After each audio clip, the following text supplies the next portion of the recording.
Hi, everyone. I'm Osiris Steffen. And I'm Nina Simmons. And we're the hosts of the Love and Cannabis podcast. We started our podcast over a year ago to share our story of how we are helping our son manage the severe epilepsy with CBD oil.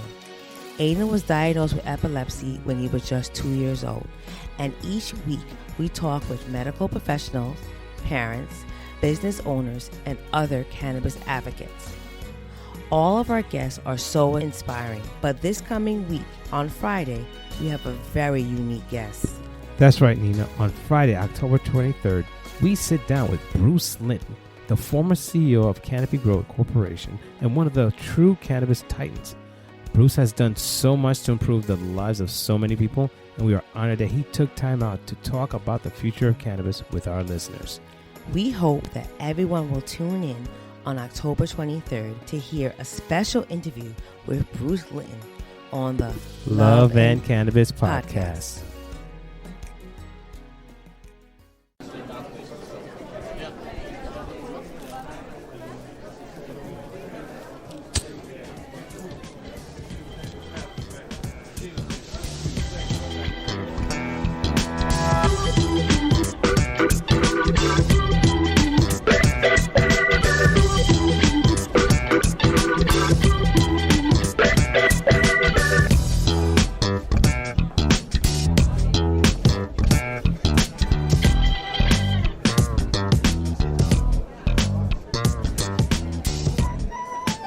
Hello, everybody, and welcome to the Deadhead Cannabis Show. This is Jim Marty from Longmont, Colorado, where we woke up today to about 3 inches of snow, which is now pretty much melted. But we're very happy about it because it seems to have put out the forest fires that have been going on here for about a month. So that's good news. I've got my partner up in Chicago, Larry Mishkin. How you doing, Larry? Hey, Jim. Nice to hear you. We're doing just fine here. I have to tell you, I thought that the weather in Chicago could be crazy, but didn't you guys go from like 90 a couple of days ago to snow, and now you're going back up to 70 or something? Yes. Yeah, that's Colorado. I was out there on the holiday Monday covering up plants with tarps with my wife in the garden, saying to her, boy, it sure doesn't feel like it's going to snow. It was 90 degrees. And like I said, we got a little rain came in that night. Yesterday converted over to snow, and then woke up to fresh snow in the ground this morning. So that's Colorado for you. Summer to winter, just like that. Is there a countdown now for when the lifts open? Yep. We'll have some skiing in October, but I usually wait till around Christmas till it gets good. But Okay. the old saying is Colorado has two seasons, summer and winter. So that was certainly true this weekend and last couple of days. That's too funny. Well, here it's we've actually gotten a nice respite from the heat and humidity, and we nice and cool actually. So it's been very enjoyable. We've been able to get outside a lot, which has been good. We went down to visit my son at Illinois State the other day because his mother wanted to make sure he was doing okay, which is fine with me. And we couldn't go into the dorms or anything, so we took him out and we went for a lovely walk down in central Illinois through a very nice forest preserve they have down there. Just beautiful. Great to be outside. Very good. So, we have some things to talk about today. We do. So they finally announced the winners of adult use retail in Illinois. Yes, Jim. It's been a long time coming. These were announcements that were due on April 1st, and they kept being delayed and being delayed and being delayed. And then, of course, at the very end, we had been told that it was probably going to be sometime around middle September. And out of nowhere, they made the announcements last week on Thursday or Friday. We're grateful that they've made the announcements and that, things can start moving forward. But like with many other states that have gone down this road, I suspect that there's going to be some dark times ahead. And what I mean is there were 75 licenses available. Nobody won. The best you could have done was get a perfect score, and there was a number of applications that received perfect scores. And if you received a perfect score, then you made it into the tiebreaker for your geographic district. So good so far, except the tiebreaker is going to be getting your name drawn out of a hat.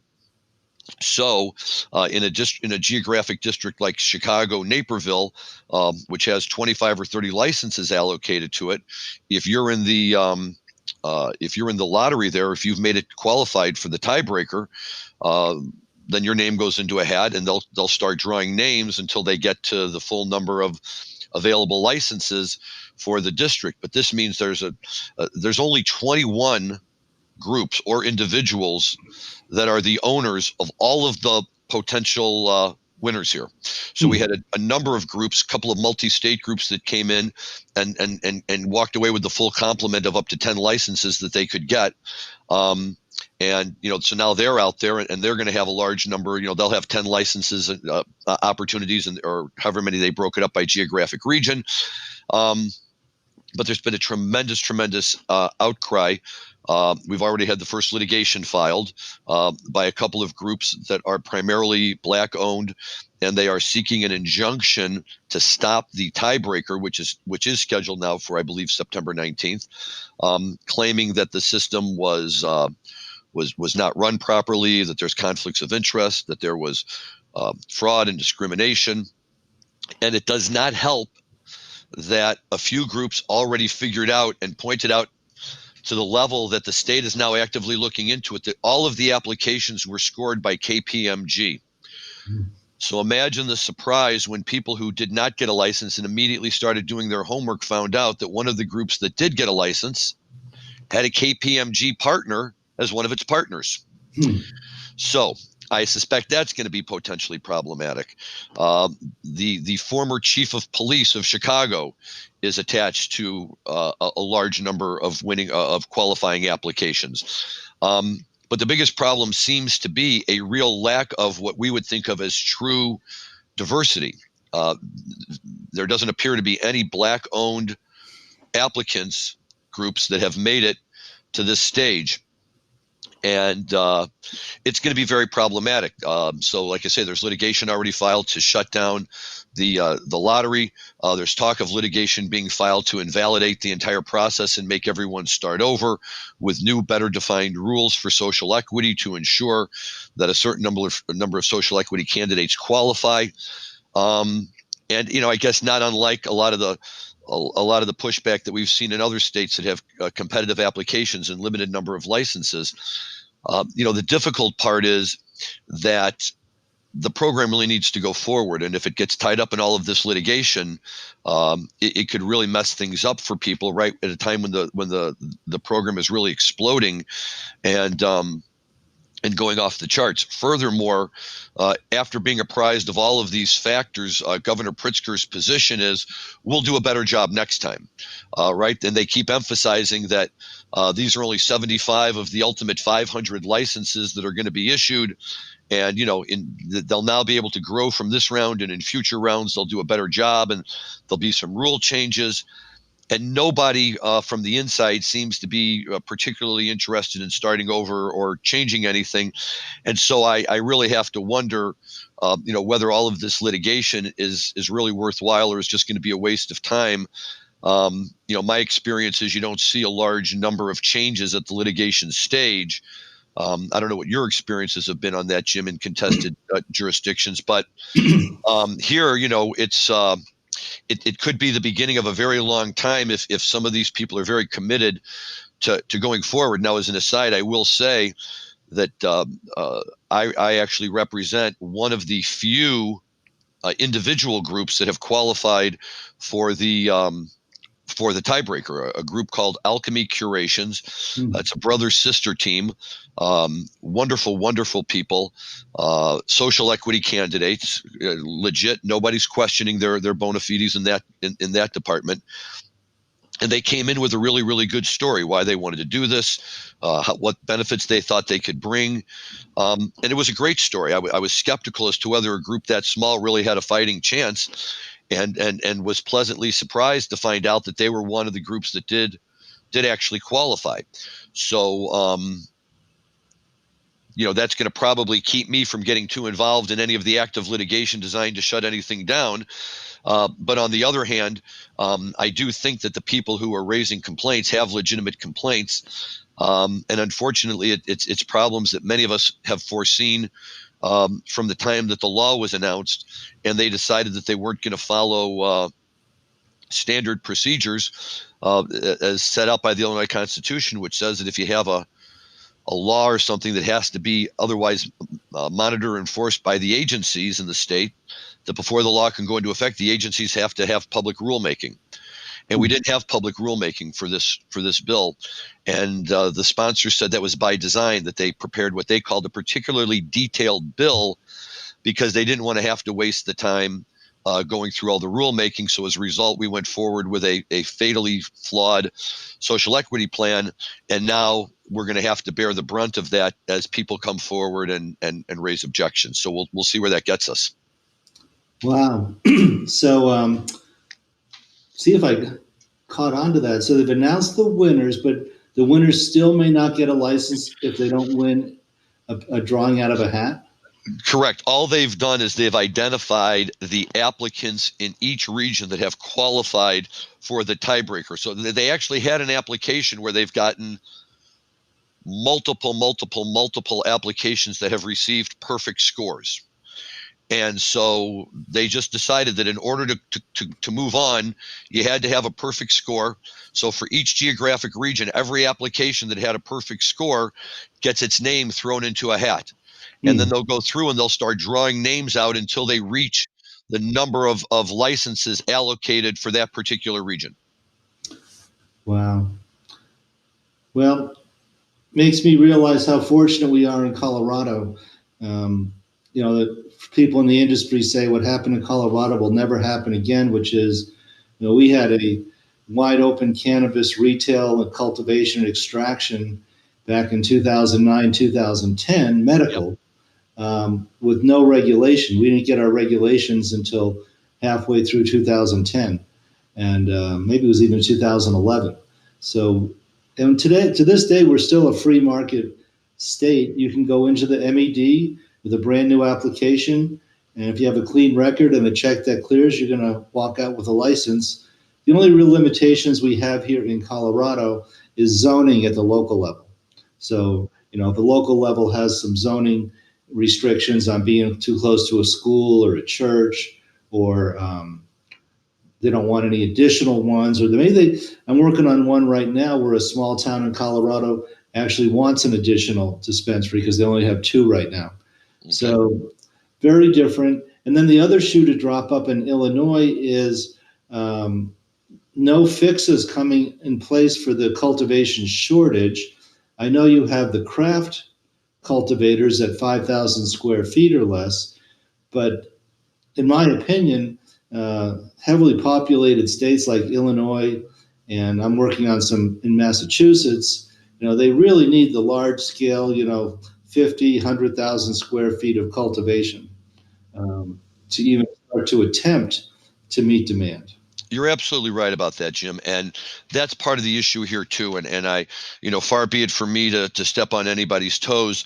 And I certainly give a lot of credit to all of the medical license holders, because they're the ones that had to survive the very tough times of a poorly organized and run medical market, which caused it, unfortunately, some of them to even have to ultimately drop out. But the ones who persevered and kept it going, there's no question, and as has always been the case in most states that make the jump from medical to adult use, that the medical people, get a little head start onto everybody else. It's kind of a thank you and a throwback and an opportunity for them to really get well entrenched in the industry, and that's happened here. Every medical cultivator and all the medical cultivation licenses were large scale. If you're a medical cultivator, you automatically got an adult use, where you had to send in paperwork for it, but you got an adult use large scale license matching 1 for 1.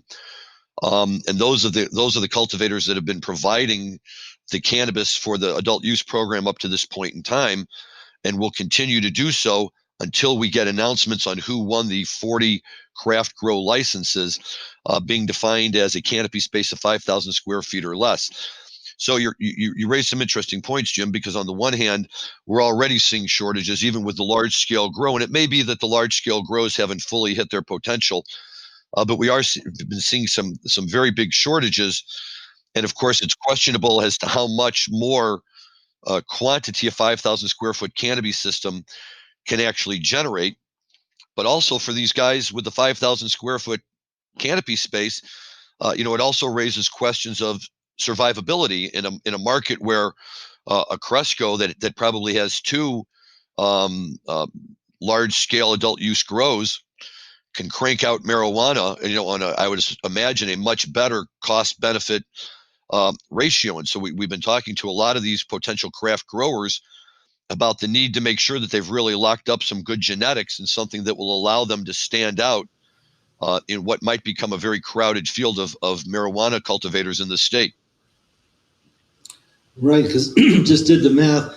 40 craft growers at 5,000 square feet is only 200,000 square feet. I would suggest Illinois probably needs 4 or 5 million square feet of cultivation just to meet demand.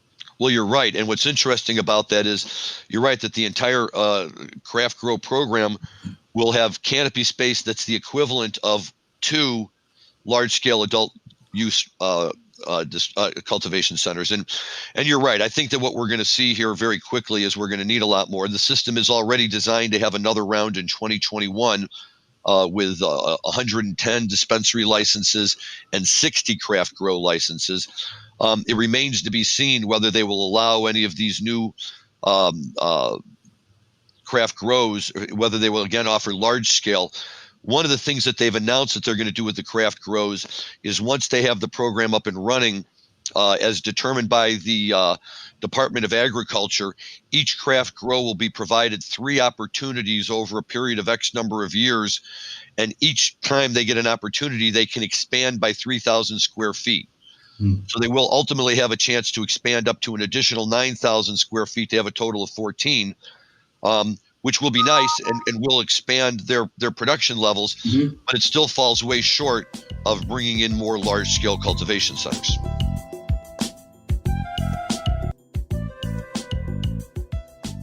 Are you looking for a career change? I'm Carson Humiston, the founder of Angst, the cannabis industry's largest hiring platform. I'm so excited because on October 21st and 22nd, we are hosting the cannabis industry's first virtual hiring event. It's 2 days of great speakers, networking, and most importantly, jobs. We have over 50 cannabis companies all across the US hiring for more than 500 positions. This is the place to go to find your next job in the cannabis industry. To sign up, visit vanks.com. Well, that's a good update on Illinois. So let's move on and got some music things to talk about. Yes. We have, as I think I mentioned in a prior show, we have a beautiful new venue in Longmont, Colorado. It's a craft brewery, big outdoor. It used to be a turkey processing plant, and so big outdoor venue, stage, good social distancing. Most people wear masks when they're walking around. You're required to wear a mask when you go to the bathroom. But saw a band that I really like, known them for several years. They've actually played at some of my house parties in my backyard. They're called Dead Fish Orchestra. And so they do a lot of mashups of Grateful Dead songs into Fish songs and then back out again. You'll hear a powerful tweezer and then right into a loser. So for people who like Fish but don't like the Grateful Dead, or like the Grateful Dead but don't like Fish, it's a great way to get over your anxiety when you can hear them all back to back and mixed up. And the band was so happy and the crowd was so happy to be back at shows. The band, Paul Muir, who does the lead guitar, said that was their first show since March 3rd. That's incredible. So. That's great. That's really great. Live music is so necessary. It's wonderful for them to come back. And I do love that. I mean, how wonderful is that, right? If you start seeing a band and all of a sudden you have to start getting used to, to new mashups, right? Mm-hmm. You could think about what you could do with a Mike song into Slipknot into Franklin's. Yeah. Or Help on the Way into Wickapog Groove. It could really be a lot of fun. It is. I like Dead Fish Orchestra. It was great to see them. Yeah, we're starting to get shows here. Dark Star Orchestra just played a sold out show as well. Yep. And once again, our spot on producer Dan Humiston came up with some good information for us about Dark Star Orchestra, who did just recently perform 3 drive-in shows in New York, in Canandaigua, New York. I hope I'm pronouncing that correctly for all of our listeners from Canandaigua. And then the next 2 nights they were at Citizens Bank Ballpark parking lot in Philadelphia. And what was great about Dark Stars, you never know what you're going to get. So for the first night, they kind of went with their own set list. Mm-hmm.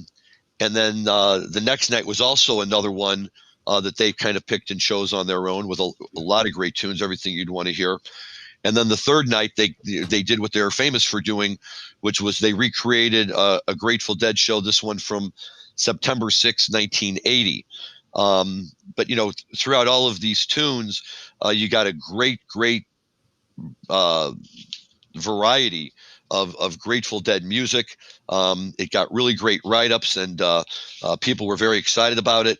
And to me, a band like Dark Star Orchestra is that's exactly what we need right now. If they're willing to get out and do the touring, I get that Bobby and the boys aren't quite ready, Phil isn't, and listen, given their age, that's understandable, and the precautions they want to take. But a good night with Dark Star Orchestra or J-Rad for me can be just as good, especially right now. Yeah, it's winding down. It seems like the hospitalizations, certainly here in Colorado, are way down. I think we're getting down close to 100 hospitalizations statewide, which is the real barometer of people who are sick enough to be in the hospital. So what else do you have there, Larry? Well, besides our friends with Dark Star and everything else, I did want to point out yet another Dan Humiston accomplishment for us is a great article that's out there. And this was found at liveforlivemusic.com. And it's a great story for people who are interested in this kind of thing, talking about some of Jerry Garcia's well-known guitars. Everybody, all the great rock and rollers have their guitars, and I saw that show at the Met in New York about a year ago, where they had the instruments of loud rock and roll, and they had amazing guitars for everybody, and some of them are more recognizable than others, but Jerry's always stood out. Jerry's always had a name, they had a theme, they had a story behind them, and that they become something of dead myth and dead legend. And as you recall, Jim, when we were lucky enough to have Jay Blakesberg on our show, a while back now already, Jay was able to tell us the story about how he was able to help arrange to get John Mayer the ability to play Wolf at one of the shows, Dead and Company shows at Citi Field a couple of years ago in New York. And he gave us a quick brief history behind Wolf, and which was a guitar that Jerry played primarily throughout the 70s. And most of the names of these guitars come from the decals. They started as decals that Jerry would put on them, but ultimately, per the article, Doug Irwin, who was his luthier, if I'm pronouncing it correctly, a maker of guitars, saw what Jerry was doing and started to actually create the decals with inlay into the wood on the face of the guitar. So Jerry started with Alligator, which was an original 57 Fender Stratocaster that he played in the early 70s. Then when he met Doug Irwin, he started with Wolf throughout most of the 70s. And then after that was followed by Tiger, which was another inlay guitar made by Doug Irwin. And then Jerry ultimately wound up with Rosebud and Lightning Bolt. Through most of my career, he seemed to be playing Rosebud, which was a skeleton-like deadhead hippie chick kind of dancing at the bottom of his guitar. And it just became the kind of thing that deadheads would like to talk about. Oh, I saw Jerry when he played Wolf. I saw Jerry when he played that. And I can't admit to being enough of a student of music to be able to sit there and tell you that I can distinctly call out the different notes and different sounds of all of the guitars. But I can tell you that Jerry has very distinctive sounds at different eras and different times in his career. And I'm sure that has a lot to do with the instrument he was playing. Yes, a lot of the shows I saw in the 80s and early 90s were Tiger and then Rosebud with the guitars I remember seeing. He even talks in this article about Warren Haynes playing it at Red Rocks in 2016, which is a show I unfortunately missed. I wish I had gone to that. So, yeah, all very interesting. Hopefully we'll have some live music to talk about here soon. Well, that's the beauty of the Grateful Dead and Fish, isn't it, Jim? That even when there's no live music to talk about, they have such history and such stories and such great stuff that, even in a dry spell like this, we don't really have to work very hard to find good things to talk about. And, it helps when you have a producer who's a good finder of good stories. And the marijuana industry always keeps us on our toes. It does. I have to say, whether it's driving you crazy or making you smile with pride, it's busy and it really keeps us moving. And I have to say, Jim, and I know I've told this story before, but it's just worth repeating that when I heard you present at the 2013 MJBulls conference in Seattle in 2013, you made a statement, and it always has stuck with me. You called it how wonderful this is and how it's a cornucopia of billing for professionals. And at the time I heard it and I knew what you were talking about, but it hadn't happened in Illinois. And 2014, 15, 16, and I kept playing with this phrase in my head, a cornucopia of billing. Well, I can tell you that now that we've caught up and we have adult use, I know exactly what you're talking about. And for the first time, I can relate to it. And it's a wonderful feeling to be at that point in my professional career where so much of my work has now been dedicated to stuff in the marijuana industry. And there just seems to be no shortage of it. Yes. In fact, I worked all through the holiday weekend because there was really no April 15 tax deadline in 2020 due to the COVID virus. Right. So that deadline has been kicked to September 15th. So we have a lot of tax returns that are due on September 15th and October 15th. So unfortunately, my prediction came true, or for better or worse. We're glad to have the work, but right now we're really pushing to get out our last several dozen tax returns for 2019, including my own. Well, that's what my father always would tell me, be careful of what you wish for, right? All I want to do is be a busy marijuana attorney, and now I'm on the phone with people in India until 11:30 at night. It's fun, but it's tiring. It is. It really is tiring. Well, very good. I think we're coming to the end of our time slot here. So excellent. Unless you have anything else, I will say fare thee well for now from Longmont, Colorado. Well, thank you, Jim, and fare thee well indeed from Chicago, Illinois. To all of our listeners, stay safe, stay healthy, enjoy cannabis responsibly, and listen to the Grateful Dead. Thank you.